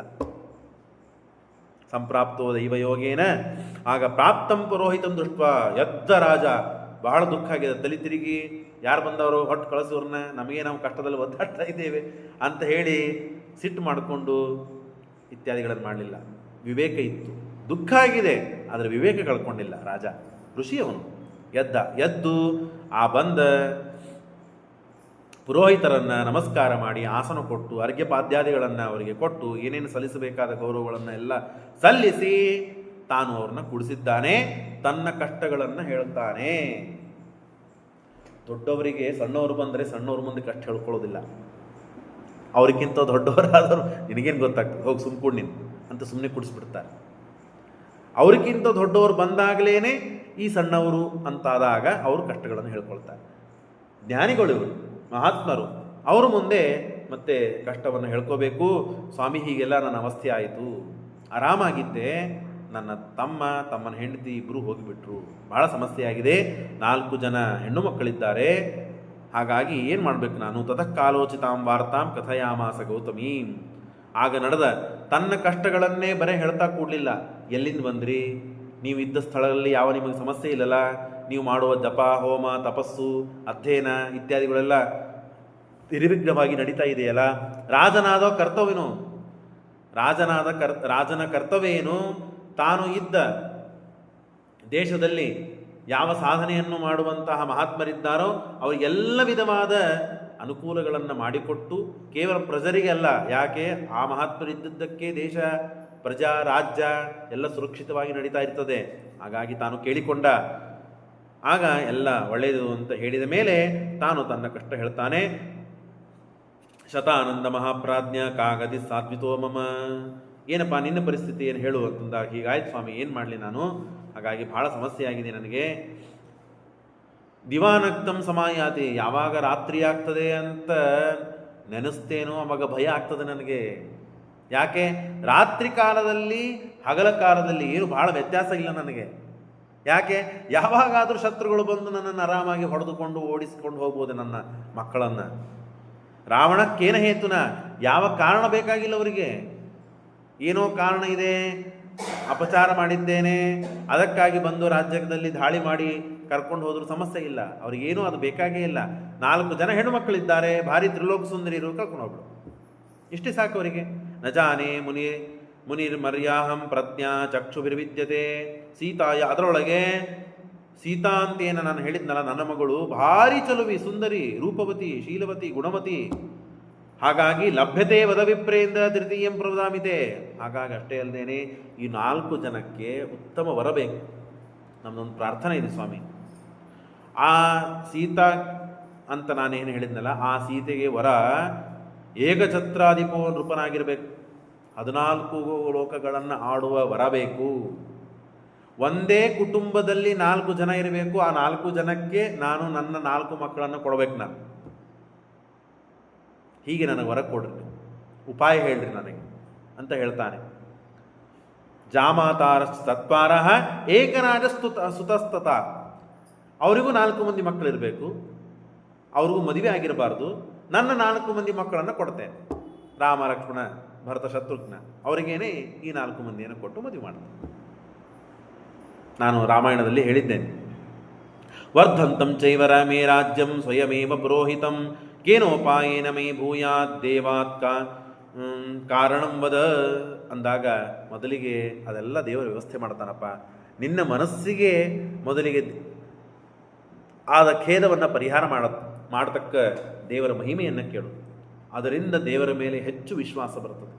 ಎಲ್ಲವನ್ನೂ ನೋಡ್ಕೊಳ್ತಾನೆ ದೇವರು ಅಂತನೋ ಭರವಸೆ ಬರ್ತದೆ. ಯಾವ ಸಮಸ್ಯೆ ಬಂದರೂ ಆ ಸಮಸ್ಯೆಯಿಂದ ದಾಟಿಸುವಂತಹ ಸಾಮರ್ಥ್ಯ ದೇವರು ನಮಗೆ ಕೊಡ್ತಾನೆ ಅಂತನೂ ವಿಶ್ವಾಸ ದೃಢವಾಗ್ತದೆ. ವಿಶ್ವಾಸ ಮನುಷ್ಯನಿಗೆ ಇರ್ತದೆ, ಭಕ್ತಿ ಇದ್ದೇ ಇರ್ತದೆ, ಎಲ್ಲ ಗುಣಗಳೂ ಇರ್ತದೆ. ಆದರೆ ಆ ಎಲ್ಲ ಗುಣಗಳು ಸುಪ್ತವಾಗಿ ಇರ್ತವೆ, ಆಯಾ ಕಾಲಕ್ಕೆ ಜಾಗೃತವಾಗ್ತದೆ. ಹಾಗೆ ದೋಷಗಳು ಇರ್ತದೆ, ಅದು ಯಾವಾಗಲೂ ಎದ್ದು ನಿಂತಿರ್ತದೆ, ಶಟದು ನಿಂತಿರ್ತವೆ ದೋಷಗಳು. ಅದು ಜಾಗೃತವಾಗಿರೋದಿಲ್ಲ, ಸುಪ್ತವಾಗಿರೋದಿಲ್ಲ, ಯಾವಾಗಲೂ ಜಾಗೃತವಾಗಿರ್ತದೆ. ಗುಣಗಳು ಯಾವಾಗ ನೋಡ್ರಿ, ಸಜ್ಜನರು ಮುದುಡಿ ಇರ್ತಾರೆ. ಯಾಕೆ ಬಿಡಪ್ಪ ನಮ್ಮಷ್ಟು ನಾವಿರೋಣ. ಹಾಗೆ ಗುಣಗಳು ಸಜ್ಜನರ ಪ್ರತೀಕ. ಅದು ಆ ಗುಣಗಳು ಬಂದಿದ್ದಕ್ಕಾಗಿ ಅವರು ಸಜ್ಜನರು ಅಂತಾಗಿರ್ತಾರೆ. ನಾವಿದೆಲ್ಲ ಅರ್ಥ ಮಾಡ್ಕೊಳ್ಬೇಕು. ಇದನ್ನು ನಾವು ಶಾಸ್ತ್ರ ಪುರಾಣಗಳಿಂದ ನಾವು ತಿಳಿದುಕೊಳ್ಬೇಕು. ಅವನು ಒಂದು ಕಡೆ ಕೂತಿದ್ದಾನೆ ಅಂತಂದರೆ ಅವನು ಒಳ್ಳೆಯವನಿದ್ದಾನೆ ಅಂತ ಅರ್ಥ, ಅವನಿಗೆಲ್ಲ ಗೊತ್ತಿದೆ ಅಂತ ಅರ್ಥ. ತಿಳಿದವನೇ. ಯಾರಾದರೂ ಹೋಗಿ ಕೇಳಿದರೆ ನಿಮಗೆ ತಿಳಿಸ್ತಾನೆ. ಜಡಭರತ ಹಾಗೆ ವಿಚಾರ ಮಾಡಿ ಆ ಜಡಭರತನಾದ. ನಾನು ಶಾಣ ಇದ್ದೀನಿ, ಬುದ್ಧಿವಂತ ಇದ್ದೀನಿ ಅಂತ ನಾನು ಸಮಾಜಕ್ಕೆ ತೋರಿಸ್ಬಿಟ್ಟೆ ಅಂತಂದರೆ ನನ್ನ ಉಪಯೋಗ ತೊಗೊಂಡ್ಬಿಡ್ತಾರೆ ಜನ. ಉಪಯೋಗಿ ತೊಗೊಂಡು ಒರೆಸಿ ನನ್ನನ್ನು ಒಗೆದು ಬಿಡ್ತಾರೆ. ನಾನು ಅಷ್ಟರೊಳಗೆ ಜೀವನ ಹಾಳಾಗೋಗ್ಬಿಡುತ್ತದೆ, ಆಯುಷ್ಯ ಮುಗಿದಿರ್ತದೆ, ಸಾಯು ಪ್ರಸಂಗ ಬರ್ತದೆ. ದೇವರ ಸೇವಾ, ದೇವರ ಭಕ್ತಿ, ಶಾಸ್ತ್ರ ಶ್ರವಣ ಏನೂ ಆಗೋದಿಲ್ಲ. ಹಾಗಾಗಿ ಬೇಡವೇ ಬೇಡ. ನಾನು ದಡ್ಡಾಗಿ ಜಗತ್ತಿಗೆ ತೋರಿಸ್ತೀನಿ. ಏನಂತಾರೆ ಭಾಳ ಅಂದರೆ, ನನ್ನ ನೋಡಿದವರು ದಡ್ಡ ಅಂತಂತಾರೆ. ಅನ್ಕೊಳ್ಳಿ, ಏನು ಮಾಡೋದು. ನಾನು ಮೇಲೆ ಹೋಗ್ತೀನಿ, ಆವಾಗ ಗೊತ್ತಾಗ್ತದೆ ಅವರಿಗೆ ನಾನು ಶಾಣ ಇದ್ದೀನಿ, ದೊಡ್ಡಿದ್ದೀನಿ ಅಂತೇಳಿ. ಬುದ್ಧಿವಂತರು ಇರುವುದೇ ಹೇಗೆ ಸಮಾಜದಲ್ಲಿ, ಲೋಕದಲ್ಲಿ. ಹಾಗಾಗಿ ಇವನು ಮನಸ್ಸಿಗೆ ಆದ ಖೇದವನ್ನು ಪರಿಹಾರ ಮಾಡಬೇಕು ಅಂತ ಹೇಳಿ ಮೊದಲಿಗೆ ದೇವರ ಮಹಿಮೆಯನ್ನು ಹೇಳ್ತೇನೆ ಕೇಳು. ಎಲ್ಲ ಪರಿಹಾರ ಆಗ್ತದೆ ನಿನಗೆ, ಮನಸ್ಸಿನಲ್ಲಿ ವಿಶ್ವಾಸ ಬರ್ತದೆ. ಅಸ್ತಿ ಕಶ್ಚಿತ್ ಶೇಷೋಸ್ಮಿ ಭೂಲೋಕೆ ಭೂಮಿಪಾಲ ದ್ವೈತಸ್ತವ ಕಲ್ಯಾಣಂ ಸುಖದಂ ಶತ್ರುನಾಶನಂ. ದೇವರ ಕಲ್ಯಾಣವನ್ನು ನೀನು ಕೇಳಿದೀಯಂತಾದರೆ ನೀನು ಅಪೇಕ್ಷೆ ಪಟ್ಟಿಯಲ್ಲ. ಒಂದೇ ಕುಟುಂಬದಲ್ಲಿ 4 ಜನ ಇರಬೇಕು, ಆ 4 ಮಕ್ಕಳಿಗೆ ನನ್ನ ಮಕ್ಕಳನ್ನು ಕೊಡ್ತೇನೆ, ಅವರು ಸುಖವಾಗಿರಬೇಕು ಅಂತನ್ನುವ ಆಸೆ, ಮನೋಬಲಿಸಿದ ಕಾಮನೆಗಳು ದೇವರು ಪೂರ್ಣ ಮಾಡ್ತಾನೆ. ದೇವರ ಕಲ್ಯಾಣವನ್ನು ಕೇಳು, ನಿನಗೆ ಕಲ್ಯಾಣವಾಗ್ತದೆ. ಇಂದಿಷ್ಟು ಹೇಳಲಿಕ್ಕೆ ಸಾಧ್ಯ, ನಾನು ಇದಕ್ಕಿಂತ ಹೆಚ್ಚು ಹೇಳಲಿಕ್ಕೆ ಸಾಧ್ಯವಿಲ್ಲ. ಹಾಗಾಗಿ ಕಲೋ ವೆಂಕಟಗಿರಿ ಮಾಹಾತ್ಮ್ಯಂ ಸುಲಭಂ ಸಹೋತ್ತರಂ ಸಭವಿಷ್ಯಂ ಸಹೋತ್ತರಂ ಕಲೋ ತತ್ಕೀರ್ತನಂ ಪುಣ್ಯಂ ಸರ್ವದುಃಖಹರಂ ಶಿವಂ.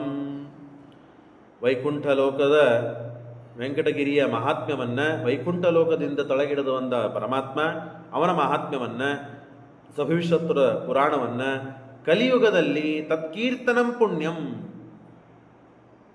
ಕಲಿಯುಗದಲ್ಲಿ ಬಹಳ ದುಃಖವೇ ಆಗ್ತದೆ, ಬಹಳ ಪಾಪವೇ ಆಗ್ತದೆ.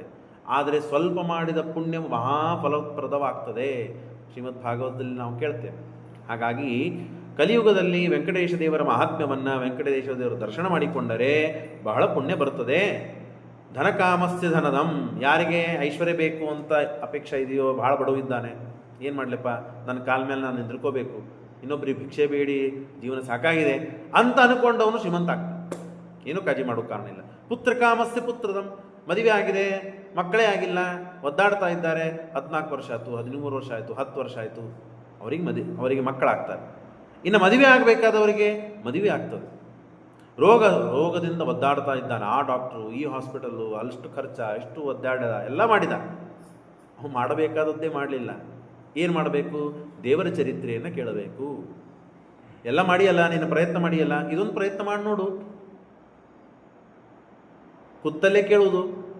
ಕೇಳಿದಾಗ ರೋಗಾರ್ಥಸ್ಯ ಚ ರೋಗಗ್ನಂ ಜ್ಞಾನೀನಾಂ ಜ್ಞಾನ ಸಾಧನಂ, ಯಾರಿಗೆ ಏನು ಫಲ ಬೇಕೋ, ಯಾರಿಗೆ ಏನು ಸಂಪತ್ತು ಬೇಕೋ ಆ ಸಂಪತ್ತು ಸಿಗ್ತದೆ. ಐಶ್ವರ್ಯ ಬೇಕಂತದ್ದವನು ಸಕಾಮ ಅಪೇಕ್ಷಾ ಪಟ್ಟ, ಸಕಾಮಿಯಾದವನಿಗೆ ಸಕಾಮ ಫಲ ಸಿಗ್ತದೆ. ನಿಷ್ಕಾಮಿಯಾದವನಿಗೆ ಜ್ಞಾನ ಬೇಕು, ಜ್ಞಾನವೂ ಸಿಗ್ತದೆ. ಸಕಾಮ ಫಲ, ನಿಷ್ಕಾಮ ಫಲ ಎರಡೂ ವಿಧವಾದ ಫಲಗಳು ಕೊಡಲು ಅತ್ಯಂತ ಸಮರ್ಥವಾದದ್ದು ಈ ವೆಂಕಟೇಶ ದೇವರ ಮಹಾತ್ಮ್ಯ. ತಚ್ಛುತ್ವಾ ಸರ್ವಲೋಕೇಶೋ. ನಿಮಗೆ ಹೇಳುತ್ತೇನೆ, ತಮಾಷೆ ಅಂತ ಅನಿಸ್ತದೆ. ಬ್ರಹ್ಮದೇವರು ಈ ವೆಂಕಟೇಶ ದೇವರ ಮಹಾತ್ಮೆಯನ್ನು ಕೇಳಿ ತಮ್ಮ ಪದವಿಯನ್ನು ಪಡೆದಾರೆ. ಸತ್ಯಲೋಕ ಪಡೆದಿದ್ದು ಯಾಕೆ ಗೊತ್ತಾ? ಈ ದೇವರ ಮಹಾತ್ಮೆಯನ್ನು ಕೇಳಿದ್ದಕ್ಕೆ. ರುದ್ರದೇವರಿಗೆ ವಿಷದ ಬಾಧೆ ಪರಿಹಾರ ಆದದ್ದೇ ಈ ದೇವರ ಮಹಿಮೆಯನ್ನು ಕೇಳಿದ್ದಕ್ಕೆ. ಮತ್ತು ಇಂದ್ರನಾಗಿ ಉಳುಕೊಂಡ ಯಾಕೆ ಗೊತ್ತಾ? ಈ ದೇವರ ಮಹಾತ್ಮೆಯನ್ನು ಕೇಳಿದ್ದಕ್ಕೆ. ವಜ್ರೀ ನಾಗಪದಂ ಪ್ರಾಪ್ತೋ. ಹೀಗೆ ಆಯಾ ದೇವತೆಗಳು ತಮ್ಮ ತಮ್ಮ ಸ್ಥಾನವನ್ನು ಪಡೆದದ್ದೇ ಈ ದೇವರ ಮಹಿಮೆಯನ್ನು ಕೇಳಿದ್ದರಿಂದ. ಹಾಗಾಗಿ ಆ ದೇವರ ಮಹಿಮೆಯನ್ನು ಹೇಳುತ್ತೇನೆ. ಜನಕೋವಾಚ ವದ ವೈಕುಂಠ ಮಾಹಾತ್ಮ್ಯಂ ಕಲೋ ತಚ್ಚರಿತಂ ಕಥಂ. ವೆಂಕಟೇಶ್ವರ ಮಹಾತ್ಮೆಯನ್ನು ಹೇಳ್ತೀಯ ಅಂತಂದಿರಿ, ಅದನ್ನು ಹೇಳಿ ಸ್ವಾಮಿ. ಕಲಿಯುಗದಲ್ಲಿ ಏನಾಯಿತು? ಏನಿಲ್ಲ, ಕಲಿಯುಗದ್ದೇ ನೇರವಾಗಿ ಹೇಳಲಿಕ್ಕೆ ಸಾಧ್ಯವಿಲ್ಲ. ಈ ಬೆಟ್ಟಕ್ಕೆ 4 ಯುಗಗಳಲ್ಲಿ 4 ಹೆಸರಿವೆ. ಕೃತೆ ಋಷಾದ್ರಿಂ ವಕ್ಷಂತಿ ತ್ರೇತಾಯಾಂ ಅಂಜನಾಚಲಂ ದ್ವಾಪರೇ ಶೇಷಶೈಲೇತಿ ಕಲೋ ವೆಂಕಟಾಚಲಂ. ಕೃತಯುಗದಲ್ಲಿ ಋಷಾದ್ರಿ ಅಂತ ಕರೀತಾರೆ, ತ್ರೇತಾಯುಗದಲ್ಲಿ ಅಂಜನಾಚಲ ಅಂತ ಕರೀತಾರೆ, ದ್ವಾಪರ ಯುಗದಲ್ಲಿ ಶೇಷಾಚಲ ಅಂತ ಕರೀತಾರೆ, ಕಲಿಯುಗದಲ್ಲಿ ವೆಂಕಟಾಚಲ ಅಂತ ಕರೀತಾರೆ. 4 ಯುಗದಲ್ಲಿ 4 ಈ ಬೆಟ್ಟಕ್ಕೆ ಹೆಸರಿದೆ. ಋಷಭಾದ್ರಿ ಅಂತ ಇದಕ್ಕೆ ಯಾಕೆ ಕರೀತಾರೆ ಅಂತಂದರೆ, ಋಷಭ ಅಂತನೂ ಅಸುರ ಕಥೆಯನ್ನು ಕೇಳಿದ್ದೀರಿ. ಪುರಾತು ಋಷಭೋ ನಾಮ ರಾಕ್ಷಸ, ಬಹಳ ಉನ್ಮತ್ತ, ಆದರೆ ದೇವರ ಭಕ್ತ. 2 ವಿರುದ್ಧವಾದ ಧರ್ಮಗಳು ಒಂದೇ ಕಡೆಗೆ ಬರಲು ಸಾಧ್ಯವಿಲ್ಲ, ಆದರೆ ಇವನಲ್ಲಿತ್ತು. ಏನು ಮಾಡಬೇಕು?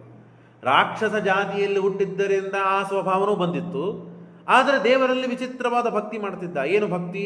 ತನ್ನನ್ನೇ ತಾನು ಅರ್ಪಣೆ ಮಾಡ್ತಾ ಇದ್ದ. ಹೇಳ್ತದೆ ಶಾಸ್ತ್ರ ಪುರಾಣ, ಶ್ರೀನಿವಾಸಂ ಋಷಿಕೇಶಂ ಭಕ್ತಾನಾಂ ಅಭಯಂಕರಂ. ಭಕ್ತರಿಗೆ ಅಭಯಂಕರನಾದ ಪರಮಾತ್ಮ, ಆದರೆ ತತ್ಪುಷ್ಪ ಋಷಃ ದೇವತೆಗಳಿಗೆಲ್ಲ ತೊಂದರೆ ಕೊಡ್ತಾ ಇದ್ದ. ತನ್ನ ಅಸುರ ಸ್ವಭಾವವನ್ನು ತೋರಿಸ್ತಾ ಇದ್ದ. ಮುನಿಗಳಿಗೆ ತಾನು ಸಾಧನೆ ಮಾಡ್ತಾ ಇದ್ದ, ಆದರೆ ಇನ್ನೊಬ್ಬರಿಗೆ ಸಾಧನೆ ಮಾಡಿಸಿಕೊಡ್ತಿದ್ದಿಲ್ಲ. ಹಾಗಾಗಿ ಎಲ್ಲ ದೇವತೆಗಳು ಋಷಿಗಳು ಹೋಗಿ ದೇವರಿಗೆ ಪ್ರಾರ್ಥನೆ ಮಾಡಿದಾಗ, ಮುನಿಯೂಚುಹು ಭಗವಾನ್ ಅರವಿಂದಾಕ್ಷ ಋಷಭೋ ನಾಮ ರಾಕ್ಷಸ ಸಂಭಾತೆ ಸದಾ ಕ್ರೂರಂ. ಅತ್ಯಂತ ಕ್ರೂರನಾಗಿದ್ದಾನೆ, ಪ್ರಾಪಿಷ್ಟನಾಗಿದ್ದಾನೆ, ಅವನ ಬಾಧೆಯಿಂದ ನಮ್ಮನ್ನು ಉದ್ಧಾರ ಮಾಡ ಸ್ವಾಮಿ ಅಂತ ಪರಮಾತ್ಮನಿಗೆ ಪ್ರಾರ್ಥನೆ ಮಾಡಿದಾಗ, ಸಾರಾಕ್ಷೋ ಮಹಾವೀರ್ಯ ಅವನ ಚರಿತ್ರೆಯನ್ನು ಹೇಳ್ತಾರೆ. ಅವನು ತುಂಬುರ ಅಂತನ್ನುವ ಒಂದು ಸರೋವರ, ಅಲ್ಲಿ ಸ್ನಾನ ಮಾಡಿ 3 ಬಾರಿ ಸ್ನಾನ ಮಾಡ್ತಾ ಇದ್ದ. ನಾವು ಬ್ರಾಹ್ಮಣರಾಗಿ ಮಾಡ್ತೇವ 3 ಬಾರಿ ಸ್ನಾನ? ಮಾಡೋದಿಲ್ಲ. ಆದರೆ ಅವ ರಾಕ್ಷಸನಾಗಿ ಮಾಡ್ತಾ ಇದ್ದ. ಸ್ನಾತ್ವಾ ತ್ರಿಶರಣಂತಿ ಪುಣ್ಯಾಂ ಶಾಲಿಗ್ರಾಂ ಅಶಿಲಾಂ ನೃಪ ನರಸಿಂಹಾತ್ಮಕಾಂ ದಿವ್ಯಂ ಸುಕುರ್ಗಾಲ ಅಧೋಮುಖಂ. ಭಾರಿ ದೊಡ್ಡದಾದ ಶಾಲಿಗ್ರಾಮ, ಅಧೋಮುಖವಾದ ಶಾಲಿಗ್ರಾಮ, ನರಸಿಂಹದೇವರ ಶಾಲಿಗ್ರಾಮ. ನಿತ್ಯದಲ್ಲಿಯೂ 3 ಬಾರಿ ಸ್ನಾನ ಮಾಡಿ ಪೂಜೆ ಮಾಡಿ ಎಲ್ಲ ತನ್ನ ಪುಷ್ಪ ಪೂಜಾಂತೆ ಸುಸಿರಂ ಪುಷ್ಪಂ, ತನ್ನ ರುಂಡವನ್ನೇ ಕಡಿದು ದೇವರ ಪುಷ್ಪದಂತೆ ಸಮರ್ಪಣೆ ಮಾಡುತ್ತಿದ್ದ ದೇವರಿಗೆ. ಇಷ್ಟು ಘೋರವಾದ ಅಂದರೆ ಏನರ್ಥ? ತನ್ನನ್ನೇ ತಾನು ದೇವರಿಗೆ ಸಮರ್ಪಣೆ ಮಾಡ್ತಾ ಇದ್ದ ಭಕ್ತಿಯಿಂದ. ಆದರೆ ವಿಚಿತ್ರ, ಇದು ಎಷ್ಟು ದಿನದಿಂದ ನಡೀತಾ ಇದೆ? 5,000 ವರ್ಷಗಳಿಂದ ಹೀಗೆ ನಡೀತಾ ಇದೆ. ಸಾಯ್ತಿದ್ದಿಲ್ಲ ಅವನು. ತನ್ನ ರುಂಡವನ್ನು ಕಡಿದು ಕೊಡ್ತಿದ್ದ ದೇವರಿಗೆ, ಮತ್ತೆ ಆ ರುಂಡ ಬಂದು ತನ್ನ ಕಬಂಧಕ್ಕೆ ಸೇರ್ತಾ ಇತ್ತು. ಹೀಗೆ 5,000 ವರ್ಷಗಳ ಕಾಲ ತಪಸ್ಸು.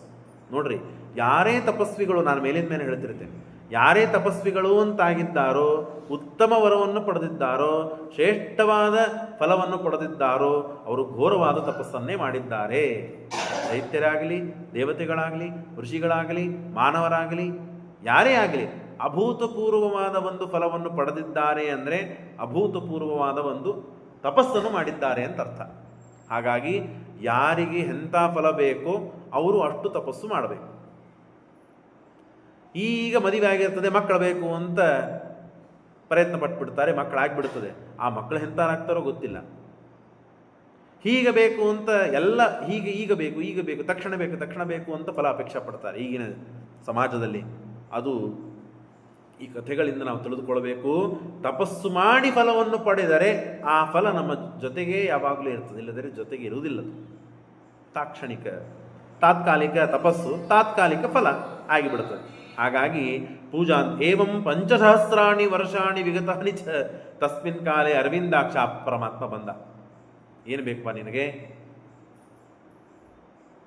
ನಿನ್ನ ತಪಸ್ಸನ್ನು ನೋಡಿ ಮೆಚ್ಚಿದ್ದೇನೆ, ಬಹಳ ಭಕ್ತಿಯಿಂದ ಮಾಡಿದ್ದಿ. ಬಂದ ಕೂಡಲೇ ದೇವರಿಗೆ ಸಾಷ್ಟಾಂಗ ನಮಸ್ಕಾರ ಮಾಡಿದ. ದಂಡವತ್ ಪ್ರಣೀತೋ ಭುವಿ ವೃಷಭ ಪಪಾತ ರಾಜಹಾರ್ದೂಲ ಸಂವಿಜ್ಞಾ ಮಧುಪೇವನ್. ದೇವರು ಅವಾಗ ಆ ವೃಷಭ ಹೇಳ್ತಾನೆ, ಸ್ವಾಮಿ ನನಗೆ ಅದು ಇದು ಏನೂ ಬೇಡ, ನೀನು ಎಲ್ಲ ಅವತಾರಗಳಲ್ಲಿ ಭಾರಿ ಭಾರಿ ಪರಾಕ್ರಮಗಳನ್ನು ತೋರಿಸಿದ್ದಿ ಅಂತ ನಾನು ಕೇಳ್ತಾ ಇದ್ದೆ. ಅದನ್ನು ನಾನು ಕಣ್ಣಿನಿಂದ ನೋಡಬೇಕಾಗಿದೆ. ನೋಡೋದು ಹೇಗೆ ಸಾಧ್ಯ? ನಿನ್ನ ಜೊತೆ ಯುದ್ಧ ಮಾಡಿದಾಗ. ಹಾಗಾಗಿ ಯುದ್ಧ ಭಿಕ್ಷೆಯನ್ನು ಕೊಟ್ಬಿಟ್ಟು ಸಾಕು, ಮತ್ತೆ ಇನ್ನೇನು ಬೇಡ. ದೇವರ ಪರಾಕ್ರಮವನ್ನು ನೀನು ನೋಡಬೇಕಾಗಿದೆ ಅಂತೆ. ಹಾಗಾಗಿ ಯುದ್ಧ ಭಿಕ್ಷಾಂಚ ದೇಹಿಮೆ ಅದ್ಯಮೇ ಆಯಿತು ಅಂತ ಹೇಳಿ ಅವನು ಯದ್ಯಪಿ ಮಾಡಿದ್ದು ಘನಘೋರವಾದ ತಪಸ್ಸಾಗಿದ್ದರೂ ಅಸುರ ಸ್ವಭಾವ ಇತ್ತು. ಹಾಗಾಗಿ ದೇವತೆಗಳು ಆ ಪುಣ್ಯಕ್ಕೆ ಏನು ಬೇಕು ಅದೇ ಫಲವನ್ನು ಅವನ ಕಡೆಯಿಂದ ದೇವರು ಪ್ರಾರ್ಥನೆ ಮಾಡಿಸಿದ. ದೇವರು ಅದನ್ನೇ ಕೊಟ್ಟ. ಯತ್ ಕೃತಂ ಶ್ರೀನಿವಾಸೇನ, ದೇವರ ಎಲ್ಲ ಪರಾಕ್ರಮ ತೋರಿಸಿದ. ಅವನು 5,000 ವರ್ಷದ ಕಾಲ ಏನು ತಪಸ್ಸಿತ್ತೋ ಆ ತಪಸ್ಸಿಗೆ ತಕ್ಕ ಎಲ್ಲ ವಿಧವಾದ ಪೌರುಷಗಳನ್ನು ತಾನು ತೋರಿಸಿದಾಗ ದೇವರದನ್ನು ನೋಡ್ತಾ ಅನುಸರಿಸಿ ಯುದ್ಧ ಮಾಡ್ತಾನೆ. ಒಂದೇ ಕ್ಷಣಕ್ಕೆ ಕೊಲ್ಲಬಹುದಾಗಿತ್ತು. ದೇವರು ಎಲ್ಲವನ್ನು ತೋರಿಸ್ತಾನೆ. ಪರಾಕ್ರಮನ್ನ ದೇವರು ಏನೇನು ಮಾಡ್ತಾನೋ ಎಲ್ಲ ಮಾಡ್ತಾನೆ. ಏನು ವಿಚಿತ್ರ! ಯತ್ ಕೃತಂ ಶ್ರೀನಿವಾಸೇನ ತತ್ಕೃತಂ ವೃಷಭೇಣ ಚ. ತಾನು ಗರುಡನಾಗಿ ಪರಮಾತ್ಮ ಬಂದ. ಗರುಡನ ಮೇಲೆ ಏರಿ ತಾನು ಯುದ್ಧ ಮಾಡ್ಲಿಕ್ಕೆ ಬಂದೆ. ತಾನು ಗರುಡಾರೂಢನಾಗಿ ಬಂದ. ಎಲ್ಲರಿಗೂ ಟೆನ್ಷನ್ ಆಗ್ತು ದೇವತೆಗಳಿಗೆ. ಏನಪ್ಪ ಇವನು ವೃಷಭ ಇಷ್ಟು ವಿಚಿತ್ರ ಇದ್ದಾನೆ ಅಂತ ಹೇಳಿ ಒಂದು ಕ್ಷಣ ದೇವರು ಇವನನ್ನು ಸಂಹಾರ ಮಾಡ್ತಾನೋ ಇಲ್ಲೋ ಅಂತ ಅನಿಸುವಂತೆ ದೇವರು ನಾಟಕ ಮಾಡಿ ತೋರಿಸ್ತಾ ಇದ್ದ. ಕೊನೆಗೆ ಚಕ್ರವನ್ನು ತೆಗೆದುಕೊಂಡ. ಆವಾಗ ಕೈ ಮುಗಿದು ನಿಂತು ಬಿಟ್ಟ. ಇನ್ನು ನನ್ನ ಆಟ ಮುಗೀತಿವತ್ತು. ದೇವರ ಪರಾಕ್ರಮ ನೋಡಿದೆ, ಸಂತೋಷ ಆಯಿತು. ಆಯ್ತು ಸ್ವಾಮಿ, ಚಕ್ರಪಾಣಿ ನಮಸ್ತುಭ್ಯಂ ಚಕ್ರಸ್ಯ ಚರಿತಂ ಶ್ರುತಂ ಯಚ್ಚಕ್ರೇಣ ಹತಸ್ತು ಮುಕ್ತಿಮೇವನ ಸಂಶಯ. ಈ ಚಕ್ರದಿಂದ ಯಾರು ಸಾಯ್ತಾರೋ ಅವರಿಗೆ ಮುಕ್ತಿ ಆಗ್ತದೆ. ಚಕ್ರದ ಮಹಿಮೆಯನ್ನು ನಾನು ಕೇಳಿದ್ದೇನೆ. ಹಿಂದೆಲ್ಲ ಅಸುರರು ಈ ಚಕ್ರದಿಂದ ಸತ್ತಿದ್ದಕ್ಕಾಗಿಯೇ ಮುಕ್ತಿಗೆ ಹೋಗಿದ್ದಾರೆ. ಹಾಗಾಗಿ ಅವಶ್ಯವಾಗಿ ನನ್ನನ್ನು ಈ ಚಕ್ರದಿಂದ ಕೊಲ್ಲು ಸ್ವಾಮಿ ಅಂತ ದೇವರಿಗೆ ಪ್ರಾರ್ಥನೆ ಮಾಡಿ ಆ ಚಕ್ರದಿಂದ ಸಾಯ್ತಾನೆ. ಸಾಯೋಕ್ಕಿಂತ ಮುಂಚೆ ಪ್ರಾರ್ಥನೆ ಮಾಡ್ತಾನೆ ದೇವರಿಗೆ, ಇಲ್ಲ ಇಷ್ಟು ದಿನ ಈ ಬೆಟ್ಟ ನನಗೆ ಆಶ್ರಯವನ್ನು ಕೊಟ್ಟು ನಿನ್ನಂಥ ದೇವರನ್ನು ಕಾಣುವ, ನಿನ್ನ ಪರಾಕ್ರಮವನ್ನು ಕಾಣುವ, ದರ್ಶನ ಮಾಡುವ ಸೌಭಾಗ್ಯ ಕೊಟ್ಟಿದೆ. ಹಾಗಾಗಿ ಇಲ್ಲಿ ತಪಸ್ಸು ಮಾಡಿದ್ದಕ್ಕೆ ಈ ಬೆಟ್ಟಕ್ಕೆ ನನ್ನ ಹೆಸರು ಬರುವಂತೆ ಮಾಡು ಅಂತ ಹೇಳಿದ್ದಕ್ಕೆ ಆ ಬೆಟ್ಟಕ್ಕೆ ವೃಷಭಾಚಲ, ಅಚಲ ಅಂದರೆ ಬೆಟ್ಟ. ವೃಷಭನ ಇಲ್ಲಿ ದೇವರನ್ನು ಕಂಡಿದ್ದಕ್ಕಾಗಿ ಇದಕ್ಕೆ ಅವನ ಹೆಸರು ಬಂತು ಅಂತ ಕಥೆಯನ್ನು ತಿಳಿಸಿಕೊಡ್ತಾ ಇದ್ದಾರೆ. ಶ್ರೀಕೃಷ್ಣ ಅರ್ಪಣಮಸ್ತು. ನಾಳೆ ಮತ್ತೆ 6:15ಕ್ಕೆ ಪ್ರಾರಂಭವಾಗ್ತದೆ. ಇಲ್ಲೇ ಹತ್ತಿರಿದ್ದವರು ಮತ್ತು ಅನುಕೂಲ ಇದ್ದವರೆಲ್ಲರೂ ಬಂದು ಇಲ್ಲಿ ಶ್ರವಣ ಮಾಡಿರಿ. ಲಿಂಕ್ ಇದೆ ಅಂತ ಹೇಳಿ